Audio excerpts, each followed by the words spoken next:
Nous la recevons, Maman Beibro, pour son témoignage. Voilà, on va recevoir le diacre Beibro également qui va rejoindre son épouse.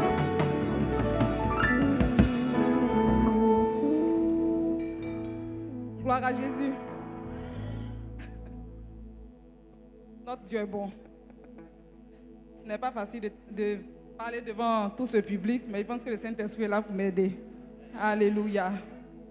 Ok, je suis Madame Beibro. C'est mon chéri qui est là. Ok, je suis infirmière de profession. Donc le témoignage que je voudrais rendre est un témoignage de bienfait et de reconnaissance à l'Éternel. Il faut dire que j'ai eu le bac en 98.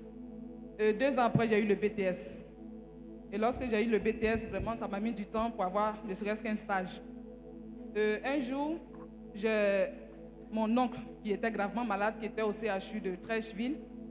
Je suis allée là-bas pour lui rendre visite. Et là-bas, je suis tombée sur une connaissance de lycée, un ami frère. Et je l'ai vu en blouse. Donc, quand j'étais étonnée, je lui ai dit, mais bon, comment se fait-il que tu es en blouse, sachant que tu es étudiant à Cocody? Et c'est là qu'il m'a dit que non, il est à l'école de base à l'INFAS, l'école où on forme les infirmiers, les sages-femmes. Bon, j'étais surprise, j'ai dit, bon, on fait comment pour arriver ici? Il m'a dit, c'est par concours. Bon, il faut dire que quand j'ai eu le bac aussi, je ne me suis pas intéressée au concours parce que depuis le lycée, on nous a fait croire que les concours, vraiment, c'est les relations, il faut donner l'argent et tout ça là. Donc, du coup, quand j'ai eu le bac, je ne me suis pas intéressée à tout ce qui est concours. Lorsqu'il m'a parlé de ça, je lui ai dit faire savoir que, bon, étant donné qu'on donne l'argent, ça ne m'intéressait pas. Il m'a encouragé, il a dit non, il faut passer le concours, que le directeur qui est là, c'est un nouveau directeur, il faut passer le concours. J'ai dit ok. On était presque à la fin de la date qui était fixée pour le dépôt des dossiers. Et c'est comme ça que j'ai fait rapidement, j'ai déposé mes dossiers. Puis j'ai présenté le concours. J'ai présenté le concours de sage-femme et puis infirmier. Quelque temps après, on a fini le concours, j'ai eu un stage dans une société par rapport au BTS. Donc je faisais mon stage. Et puis j'étais à mon stage, lorsque le téléphone a sonné, je décroche. Il m'appelle Chantou. Donc il m'appelle, me dit, Chantou, le résultat est sorti. Que tu as réussi à ton concours. J'ai dit, ah bon? Il dit oui. J'ai dit, gloire à Dieu. Et je vais voir, non seulement j'ai réussi le concours d'infirmier, j'ai réussi le concours de sage-femme. Vraiment, c'était étonnant. C'était étonnant. Dieu surprend vraiment. Parce que c'était quelque chose que je n'avais pas préparé. C'était même pas dans mes rêves fous. Mais autant opportun, le Seigneur vraiment s'est manifesté dans ma vie. Et ce témoignage, c'était vraiment pour lui dire merci. Alléluia. Donc le deuxième témoignage, excusez-nous, aujourd'hui c'est un témoignage à 3 niveaux. Le deuxième témoignage, c'est au moment des affectations. Lorsque j'ai fini ma formation à l'INFAS, on devait nous affecter. Et dans cette attente, après quand c'est sorti, je suis allée voir, j'ai vu qu'on m'avait détaché. Je n'étais plus au compte du ministère de la Santé. J'étais au compte du ministère de l'Enseignement technique. Ça m'a fait mal parce que je ne savais pas qu'on pouvait me détacher. J'ai dit pourquoi tout ce nombre de personnes-là, c'est moi on détache. Donc ça m'a fait mal, je me suis lamenté un peu.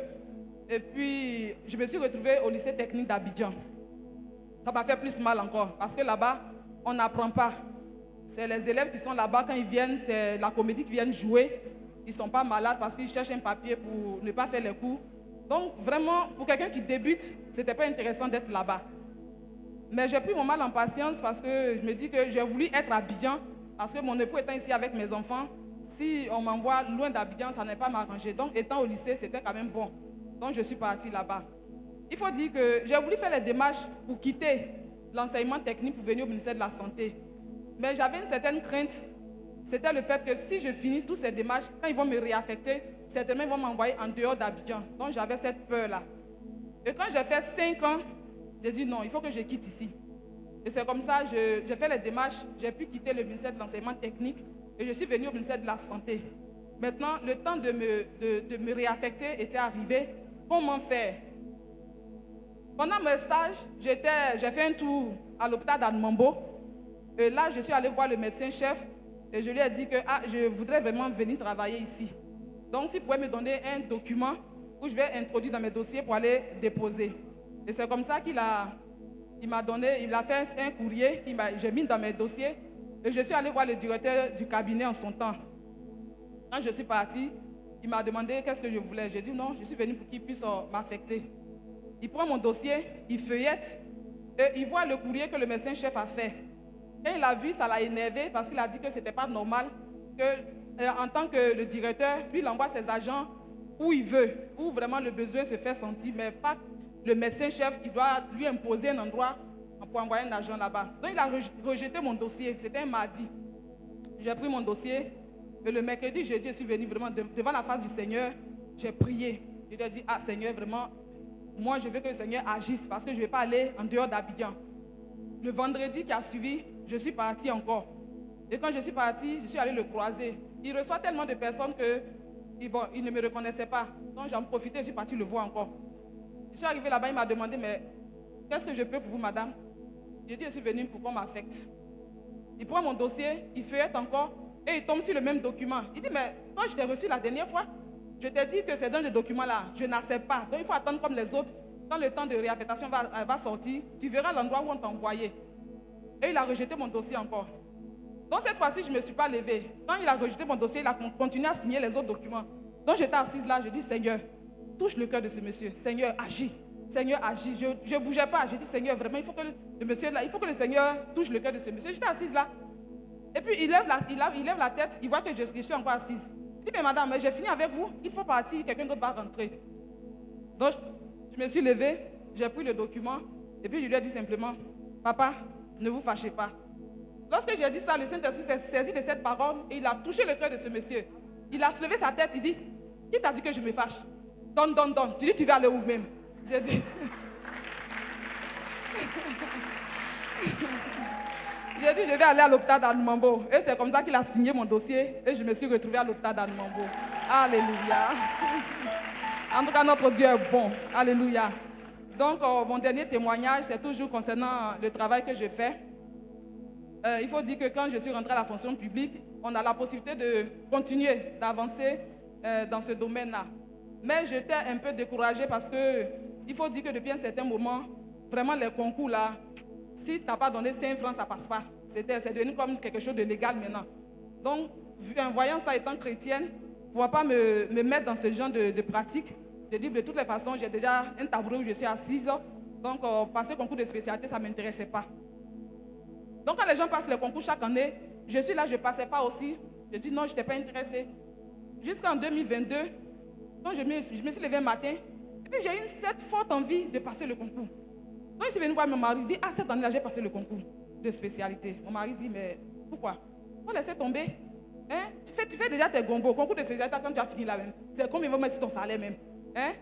Tes combos que tu fais là, est-ce que tu ne gagnes pas plus que ça? Non seulement ça va prendre ton temps, tu n'auras plus le temps de gérer tes combos, donc il faut laisser. Je dis, ce n'est pas une histoire d'argent, mais je me sens plus à l'aise. Parce qu'on est là, les enfants qui viennent maintenant, tu as donné la vieille mère parmi eux, vraiment, je ne me sens plus à l'aise. Je vais avancer. Même si ce n'est pas pour avoir grand chose dessus, mais je vais avancer. Il dit, ok. Donc il m'a donné sa bénédiction, on a commencé à prier le Seigneur. Et c'est comme ça que je suis partie faire les cours de renforcement. J'ai fait les cours, je suis allée m'inscrire. Et puis j'ai présenté le concours de ophtalmo et puis le concours de ORL. Vraiment, le Seigneur est bon. Parce que tout ce que je suis en train de dire là, c'est des concours que j'ai passé une seule fois. Je n'ai jamais fait 2 fois le concours. Donc Dieu, dans son grand amour, Dieu m'a fait grâce. Quand le résultat de ophtalmo est sorti, mon nom était parmi les admis. Alléluia. Donc vraiment ce soir, c'est pour dire à quelqu'un que il faut qu'on ait confiance en notre Dieu. Notre Dieu n'est pas limité. C'est un Dieu tout puissant. Il est le Dieu tout puissant. Donc vraiment, si tu as passé un concours, ça n'a pas marché, tu as demandé quelque chose que jusque-là, ça bute. Si vraiment cela vient du Seigneur, le Seigneur va le faire. Ne désespère pas surtout. Donc c'est ce témoignage que je voulais rendre ce soir pour encore bénir le nom de notre Dieu pour tout ce qu'il a fait dans ma vie. Parce que ma vie est un témoignage. Alléluia. Amen. Est-ce qu'on peut acclamer encore notre Seigneur Jésus? Merci au couple Beibro pour ce témoignage. Et je crois que par votre témoignage, le Seigneur fait également des choses extraordinaires dans la vie de quelqu'un ce soir.